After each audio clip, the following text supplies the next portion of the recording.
6 years ago, I left home to go live my dream of teaching abroad, and I went to teach in South Korea. I was teaching English, and it was my dream. And I finally got the chance to live it. And at first, it really, really felt like everything that I had worked for was finally happening. It was exciting. It was new. It was a big adventure. It was definitely the feeling of me stepping into something that I prayed for. But a month and a half after I got there, my mom passed away. And just like that, what started out as the best year of my life very quickly paralleled into the worst year of my life. So, the same place that felt like a dream and answered prayer, everything that I wanted became the place where everything shifted for me. I'm not okay. And I haven't been okay for the last 6 years since my mom passed. And I think for a very long time, not even I think, and for a very long time, I have been trying to move as if I was okay, as if I was fine, as if I processed it, as if I fully and completely and wholly accepted the reality of what it is now. But the truth of the matter is that I was just learning how to function. Not even just learning, I was just functioning around the pain. And you're probably like, what do you mean? You mean functioning around the pain? So when I found out that my mom died, I only took 1 day off. I only took 1 day off. My co-teacher, he wanted me to take the week off, but I didn't want to. I didn't want to take the week off because, again, I had just gotten there. I had not solidified my friends yet. I was alone. I was alone and halfway across the world, didn't know anyone. And it was a completely different time zone. So it's not as if my daytime in South Korea was daytime here in New York. No, it was the complete opposite. So daytime in South Korea, let's say for example, 8 a.m. in South Korea was 9 p.m. No, they're ahead. 8 a.m. in South Korea was 7 p.m. here the night before in New York. So South Korea is around 13 to 14 hours ahead, depending on the time zone, whether it's daylight savings or not. So yeah, it was two completely separate time zones. So I would have essentially been just sitting in my apartment by myself. It was the middle of COVID, and yeah, I took 1 day off. Was it 1 day? I think it was possibly 2. I think they made me go home the Friday. But she passed the Wednesday. When she passed, it was Wednesday. It was Wednesday morning. And I didn't go to work. I think I also stayed home the Thursday. I think. So let's say let's say I took 2 days. Right? I didn't want to stay home past that. I didn't want to stay by myself. anymore past that, because again, I was alone. And in order to function, I needed to do something. I needed to take my mind off of it in some way. So when my co-teacher was like, do you want to take the week off? You get an entire week whenever you're grieving. And I said, no. I said, no. And I'm so thankful that they allowed me to come into work, because I can't imagine sitting there by myself for an entire week, just sitting there, just going through my grief for an entire 12 to 13 hours before I could call anyone here. I could not imagine having to do that. So I worked. I went in, I did what I had to do, took my mind off of it as best as I could. For the hours that I was at school, I locked in, did what I needed to do to get through the day. And then when I went home, I had to face the grief. And when I say I was so locked in with functioning at work, I would wake up crying from the moment I wake up, crying while I'm showering. I barely ate during that. At most, I had a muffin and a hot cup of tea, because I knew that I needed something in my system, or I would probably pass out. So a muffin and a hot cup of tea, and that would be my breakfast. And I would cry while eating that, because I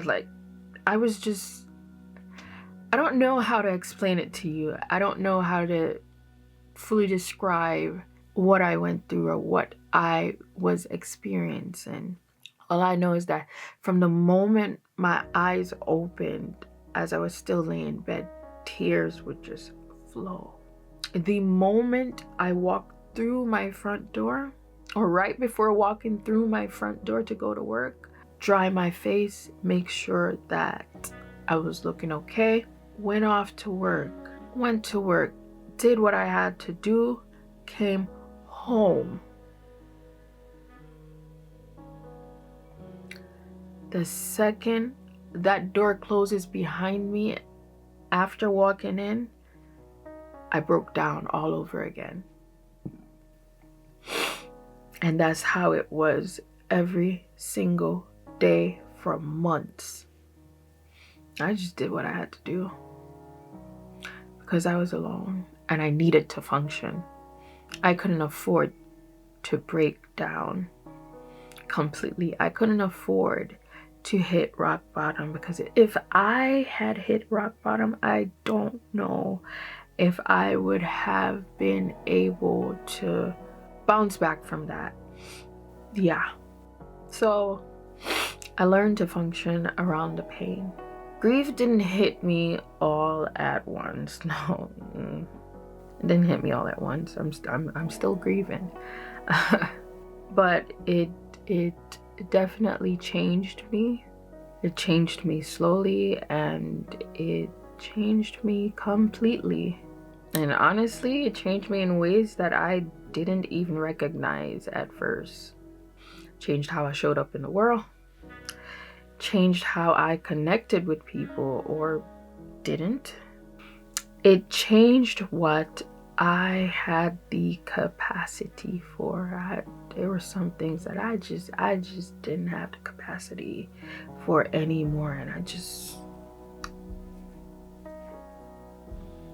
there's a lot that I no longer have the capacity for, because I'm tapped out.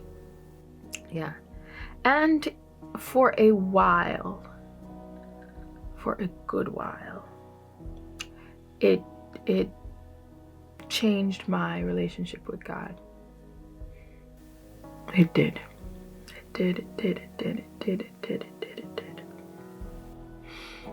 There were moments I was really angry, just. And if I'm being honest, even though I'm not angry anymore, there is still a small part of me that is still a little upset because I genuinely don't understand why. And because of that, I definitely had moments where I questioned what I believed. And I don't think I even really told anyone this.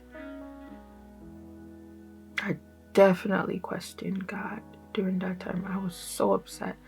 I think for at least a solid 6 months, I didn't pray, didn't talk to, or at least I did not intentionally pray.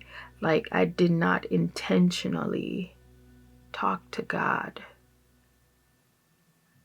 I just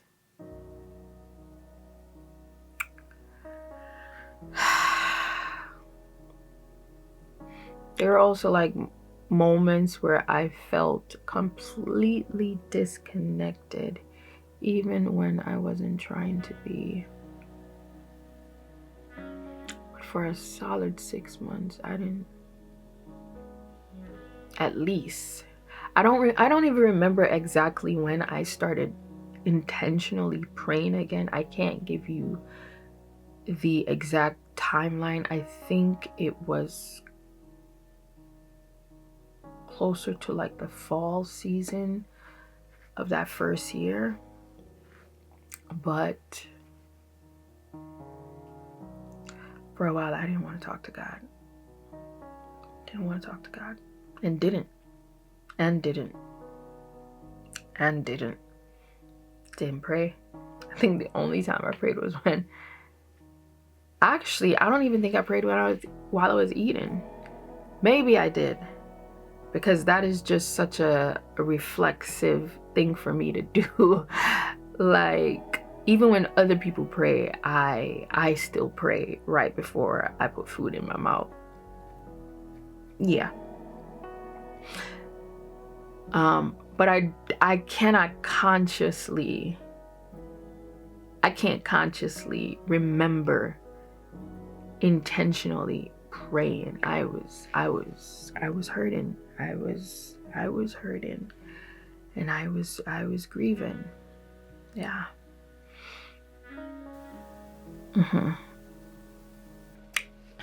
You know, you always see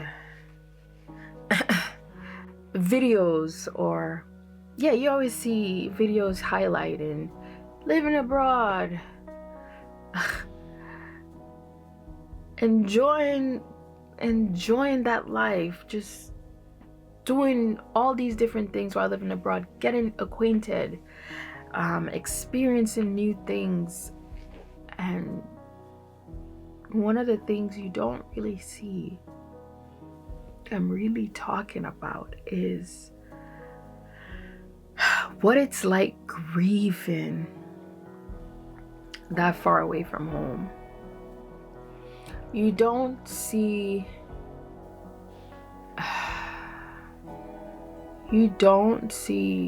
a lot of video, or at least I didn't even see any videos of what it's like grieving that far away from home.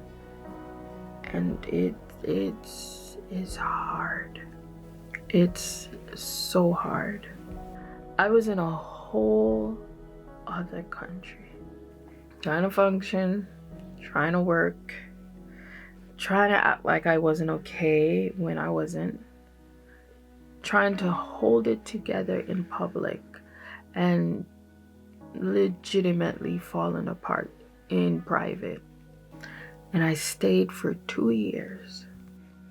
I lived, I worked, I existed, but I wasn't the same. So when I finally came back home, I had to walk back into my house for the first time, knowing she wasn't there and that she would never be there again. She wasn't gonna come in from work, put her bag at the side of the couch, and run to the bathroom never failed. Every single time she came home, it was a race to the bathroom.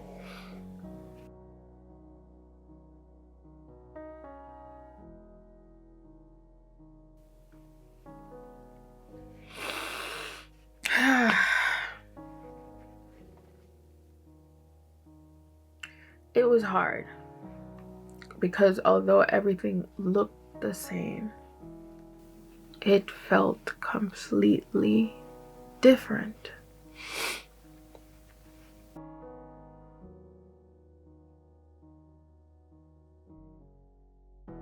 One second. Okay.